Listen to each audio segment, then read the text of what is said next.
2020, Ashland residents voted for a city manager's position to conduct the city's operations and manage the $300+ million biennial budget.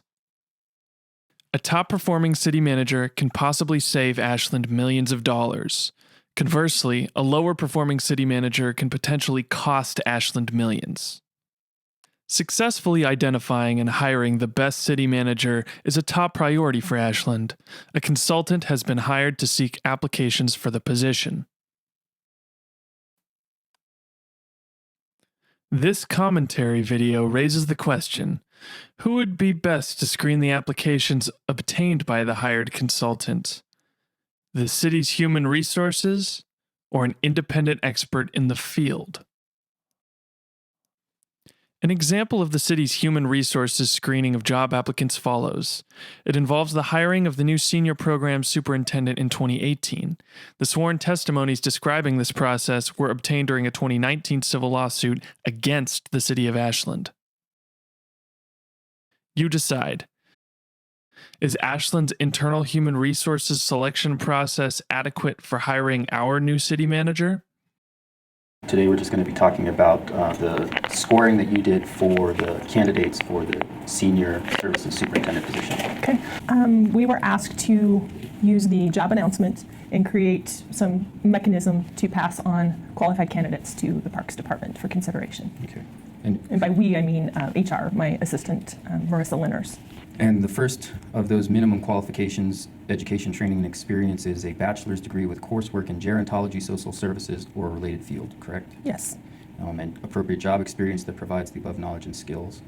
Of course. A minimum of 5 years of professional program management experience with a minimum of 3 years direct management supervisory experience. Correct. And then, am I correct in understanding that absent some component of that basic minimum requirement, it can be substituted with any satisfactory equivalent combination of education, training, and experience that demonstrates the knowledge, skills, and abilities to perform the duties of the job proficiently? Yes. Okay. And then desirable qualifications, one of those is noted as a master's degree in related field. Correct. And is that related field similar to the bachelor's degree in gerontology, social services, or a related field? Yes. Okay. And so you and, I'm sorry, remind me. Marissa developed the scoring matrices? Yes. Okay. How did you develop the scoring matrix? I used the job announcement and the criteria that they were looking for and just allocated points to that. And how did you decide which points to allocate to which criteria? We just had determined that the education was a big piece of what they were looking for in the new superintendent, and basically just developed it from there in terms of what the job requirements were and what they were looking for. And why was education a big piece of? Based on the upgrade to the position, and it was a significant salary increase and a significant change in what we were looking for in the position. Explain how it is you went through and evaluated each applicant and assigned them scores for the various factors that are found in the matrix. Typically, we just go through the resume, cover letter, and just try to identify each of those components.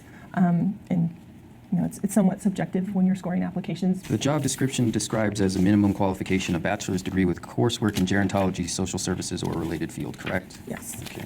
Ms. Walker also received a 10 for a BA and a 20 for a master's, correct? Yes. Under education, Ms. Walker lists her bachelor's as interdisciplinary studies. Yes. And how does that match with gerontology, social services, or a related field?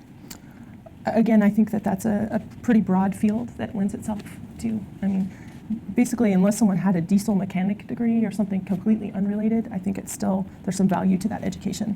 So that would get the full 10 points? Yes. I don't even know what interdisciplinary studies is. Do you? Not completely clear. Okay. So as far as what the substance of that person having learned, it could have been diesel mechanics. It could have been just about anything, huh? I suppose so. Okay. And she lists as her master's women's spirituality? Mm-hmm. I have no idea what that degree is either. Me either, but you gave it 20 points, correct? Yes. Mr. got a 10 points for the bachelor's and also a 20 for the master's, correct? Yes. And his listed major for his bachelor's degree is natural sciences and geology, correct? Yes. And his master's degree is in parks, recreation, and tourism management. Yes. How does natural sciences and geology relate to gerontology, social services, or related field? I was probably looking more at the major of parks, recreation, and tourism management as being the applicable. Guess I'm not understanding. Those are not independently scored, the master's degree and the bachelor's degree? No, we gave him the full points because he had a degree. He had an associate's, a bachelor's, and a master's. So in developing the matrix, you didn't focus in on the bachelor's degree with coursework in gerontology, social services, or related field. It actually, the criteria was a bachelor's degree of any sort will get you the full 10. To some extent, I didn't see many that just had a completely unrelated, that there would be no value to. And was that also true for the master's degree? You gave them a full 20 if they had a master's, regardless of what that was? Yes. And he received the full 10 points for a bachelor's degree in ecology, natural resources, and ornithology? Yes. And he received a master's, 20 points for a master's in secondary education, correct? Yes. So what that really should have said was a bachelor of any kind. Yeah, I guess other than completely unrelated. I mean, it seems like you expanded it from what was in the job description, focusing on gerontology, social services, which would be applicable to the needs of that particular position, to anything. We tried to take a wide swath and give people the benefit of the doubt in the initial screening process. And that was in order to weight the educational component. Yes, to allow points in that area. It's a difference of 30 points. That's pretty significant. Other applicants' degrees received 10 and 20 points without evidence of coursework in gerontology, social services, or related field. On your list of individuals that you advanced to the second stage, every one of those individuals had the bachelor's degree, correct? Yes, it appears so. Okay. And with the exception of Mr. Every one of the candidates that you advanced also had a master's degree of some sort, correct? Yes. Okay. The senior manager was eligible to submit an application for the new senior program superintendent position, which she did. She was Ashland's senior program manager for 14 years and was previously employed by Oregon's state senior services in case management, protective services, foster homes, and other roles for 14 plus years. At State Senior Services, she received extensive education and training. As Ashland's senior program manager, she successfully developed senior recreation, education, and assistance programs including home visit outreach, conducted participant surveys, and met annual budgets. Also, she consistently received high scores in her performance reviews by management. Based on the scoring, Human Resources did not advance her application for Parks review. It appears that well-qualified, experienced candidates in gerontology, social services, and senior programs were at a disadvantage given this matrix composition and how scoring was applied. Was the scoring matrix influenced by the HR director's attitude towards the senior program manager? The following were sworn statements regarding the senior program manager's supposed conduct at subcommittee meetings. And are these your personal observations? No. Okay, so how do you know that? Well, there was a video of the meeting, which I did watch. Okay, so so it was your personal Yeah, observation? from that point of view, yes. And what particular meeting are you referencing? I'm not certain of the exact meeting. Okay, did you watch video from every single meeting? No.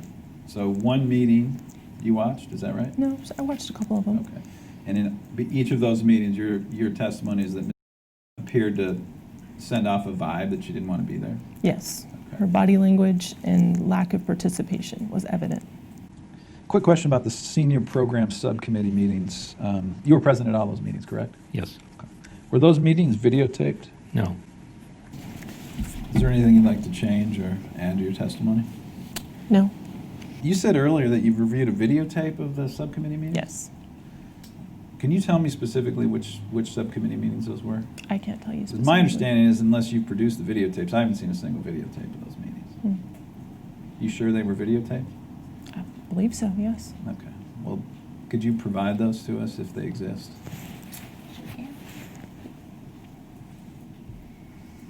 In 2019, the City of Ashland agreed to a $538,000 settlement in a civil lawsuit for whistleblowing, wrongful termination, and defamation of the former senior program manager. You decide. Who would be the best to screen the Ashland City Manager applications obtained by the hired consultant, the city's human resources, or an independent expert in the field? Contact the City Council and Mayor. Tell them what you think.